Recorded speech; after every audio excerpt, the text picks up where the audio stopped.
Image hautement symbolique de la capitale française, la tour Eiffel démarra sa construction en 1887, avant d'être inaugurée 2 ans plus tard, à l'occasion de l'exposition universelle marquant le centenaire de la Révolution française. Les chiffres de sa conception donnent le tournis: 5300 dessins d'atelier, 7300 tonnes de fer, 2 500 000 rivets, 60 tonnes de peinture, 26 mois de chantier. Monument visité par des millions de touristes, la tour renferme pourtant quelques petits secrets et plusieurs anecdotes encore peu connues. Eiffel n'a pas conçu la tour. Choisi parmi 107 projets, celui de l'entrepreneur Gustave Eiffel n'est pas sa création. La tour a été imaginée par 2 ingénieurs, Émile Nouguier et Maurice Coquelin, qui ont eu l'idée d'un grand pylône formé de 4 poutres en treillis écartées à la base et se rejoignant au sommet. Le projet a ensuite été mis en forme par l'architecte Stéphane Sauvestre. Une hauteur symbolique. La tour devait mesurer plus 300 mètres de hauteur, pour 125 mètres de côté, et cette hauteur démesurée à l'époque a été choisie car elle correspondait à l'équivalent symbolique de 1000 pieds, un pied métrique étant égal à 0,3048 mètres. Aujourd'hui, elle mesure 327 mètres, grâce à un émetteur TNT. 4 hommes pour un rivet. Les 18 000 pièces de la tour étant préparées à l'usine de Levallois-Perret, il a fallu les assembler ensuite sur le site du Champ de Mars. Les assemblages ont tout d'abord été effectués avec des boulons provisoires, remplacés ensuite par des rivets posés à chaud. Il fallait 4 hommes pour poser un rivet, un pour le chauffer, un pour le tenir en place, un pour former la tête, un pour l'écraser à coups de masse. Un projet décrié par de nombreux artistes. Alors qu'elle s'érigeait dans le ciel de Paris, la tour Eiffel provoqua de vives réactions de ses détracteurs, parmi lesquels de grands noms du monde des arts, comme Paul Verlaine ou Alexandre Dumas fils. Un mois après le début des travaux parut la protestation des artistes, dans le journal Le Temps. En parallèle, les critiques fusèrent et la tour se vit traiter de tous les qualificatifs: suppositoire criblé de trous, maigre pyramide d'échelle de fer, lampadaire tragique. Même terminée, elle gardera ses farouches ennemis, à l'instar de l'écrivain Guy de Maupassant qui se plaisait à dire: « J'aime déjeuner au restaurant de la tour Eiffel, c'est le seul endroit de la ville où je ne la vois pas. » Les ascenseurs existaient dès l'ouverture. Dès 1889, des ascenseurs hydrauliques avaient été mis en place pour monter au sommet de la tour.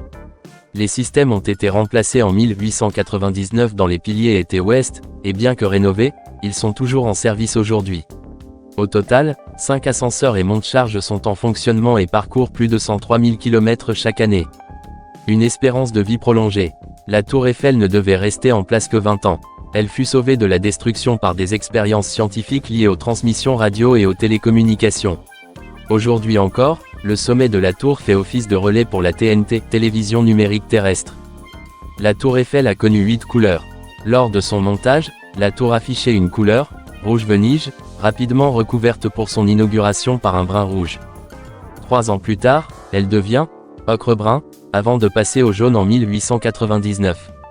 Puis lorsqu'il est décidé de pérenniser la tour en 1907, celle-ci se part d'une couleur, jaune-brun, qu'elle va conserver pendant 47 ans. En 1954, elle redevient rouge-brun, avant d'adopter un brun tour Eiffel spécialement conçu pour elle en 1968. La dernière réfection de 2019 lui redonne sa couleur historique, jaune-brun, voulue par Gustave Eiffel. La tour doit être repeinte tous les 7 ans. Le restaurant gastronomique date des années 1980. Dès 1889, 4 restaurants occupent la plateforme du premier étage de la tour.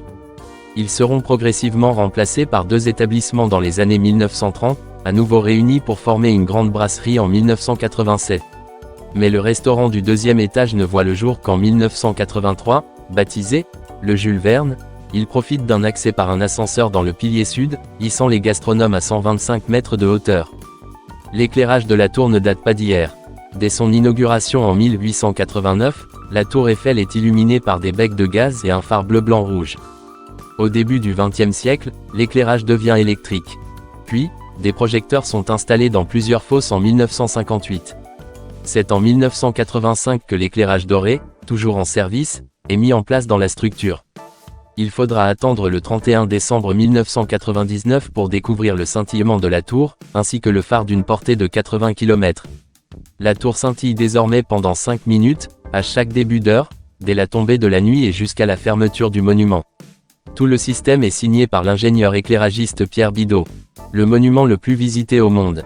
Chaque année, près de 7 millions de visiteurs font le déplacement pour admirer la tour et gravir ses innombrables marches ou prendre l'un des 3 ascenseurs publics. Depuis son ouverture en 1889, ce sont 300 millions de fans qui sont venus voir la Dame de Fer, dont 75% d'étrangers.